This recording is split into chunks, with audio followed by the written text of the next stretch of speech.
Welcome viewers, কেমন আছেন সবাই? আশা করি সবাই ভালো আছেন। আমি আছি আপনাদের সাথে Deepak Sarkar from Bengali tech squad. আর বেঙ্গলি টেক স্কোয়াডের নতুন এপিসোডে আপনাদের সবাইকে স্বাগতম। তো স্টেট ব্যাংকের যাদের অ্যাকাউন্ট আছে তারা কিন্তু অবশ্যই পুরোটা দেখবেন, কারণ স্টেট ব্যাংকে অ্যাকাউন্ট আছে কিন্তু আপনার কাছে এটিএম নেই, এরকম লোক কিন্তু অনেক কমই আছে। সো স্টেট ব্যাংকে অ্যাকাউন্ট থাকলে এবং স্টেট ব্যাংকের যে কোনো এটিএম কার্ড যদি আপনার কাছে থাকে সেক্ষেত্রে অবশ্যই পুরো ভিডিওটি দেখতে থাকুন, কারণ অর্থাৎ 31শে মার্চের পর থেকে কিন্তু আপনাদের উপর নতুন একটা নিয়ম লাগু হবে, যেটা কিন্তু আপনাদের সবার জানা দরকার, কারণ এটা কিন্তু আপনাদের জীবনের সাথে একদম ওতপ্রোতভাবে জড়িয়ে রয়েছে। সো অবশ্যই ভিডিওটি এক সেকেন্ডও মিস করবেন না। বাট মেন টপিকে যাওয়ার আগে সবার কাছে একটা রিকোয়েস্ট, আমার এই চ্যানেলে যদি আপনি নতুন হয়ে থাকেন এবং এই মুখটা যদি প্রথম দেখে থাকেন, প্লিজ একটু কষ্ট করে সাবস্ক্রাইব করবেন এবং পাশে থাকা বেল আইকনটিতে ক্লিক করে দেবেন। তাহলে যেটা হবে, আমি যখন কোনো নতুন ভিডিও নিয়ে আসবো সবার আগে দেখতে পারবেন এবং কোনো ভিডিও আপনার মিস হবে না। গাইস, আপনারও যদি স্টেট ব্যাংকে অ্যাকাউন্ট থাকে সেক্ষেত্রে অবশ্যই আমি ধরে নিতে পারি যে আপনারও কিন্তু একটা এটিএম কার্ড আছে। সেটা হতে পারে আপনার কাছে গোল্ড, প্ল্যাটিনাম বা সিলভার, যে কোনো কার্ডই থাকুক না কেন আপনার কাছে কিন্তু রয়েছে।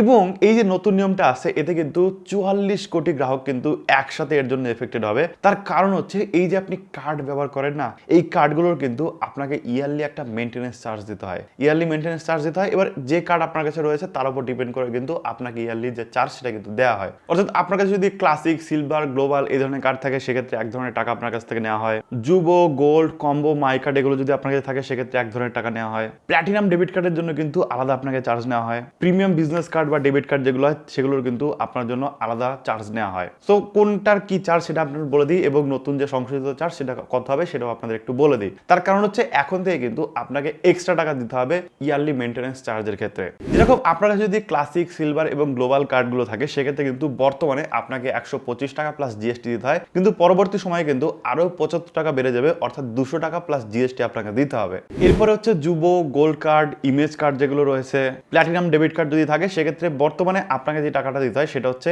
175 টাকা প্লাস জিএসটি, কিন্তু 1 এপ্রিলের পর থেকে আপনাকে 250 টাকা প্লাস জিএসটি দিতে হবে। এরপর হচ্ছে প্রাইড এবং যে বিজনেস কার্ড যেগুলো রয়েছে, অর্থাৎ প্রিমিয়াম বিজনেস ডেবিট কার্ড যেগুলো, এগুলোর ক্ষেত্রে আপনাকে বর্তমানে যে টাকাটা দিতে হয় সেটা হচ্ছে 350 টাকা প্লাস জিএসটি, কিন্তু আরো 75 টাকা যখন বাড়বে তখন কিন্তু আপনাকে দিতে হবে 425 টাকা plus GST. Platinum debit card যাদের কাছে রয়েছে তাদের কিন্তু বর্তমানে দিতে হয় 250 টাকা প্লাস জিএসটি, কিন্তু নতুন সংশোধিত যে ইয়ারলি মেইনটেনেন্স চার্জ রয়েছে এটার ফলে কিন্তু আপনাকে দিতে হবে হচ্ছে 325 টাকা প্লাস জিএসটি। সো আশা করি এর মধ্যে আপনি বুঝতে পারলেন যে আপনার কাছে কোন কার্ড আছে এবং কোন কার্ডে এখন থেকে আপনাকে কত টাকা দিতে হবে। ভিডিও দেখে যদি আপনার ভালো লেগে থাকে এবং 1% যদি লাভ হয়ে থাকে সেক্ষেত্রে অবশ্যই একটা লাইক করবেন, শেয়ার করে দেবেন আপনার বন্ধুদের সাথে, যাতে এই বিষয়গুলো জানতে পারে, শিখতে পারে। Thank you so much video দেখার জন্য।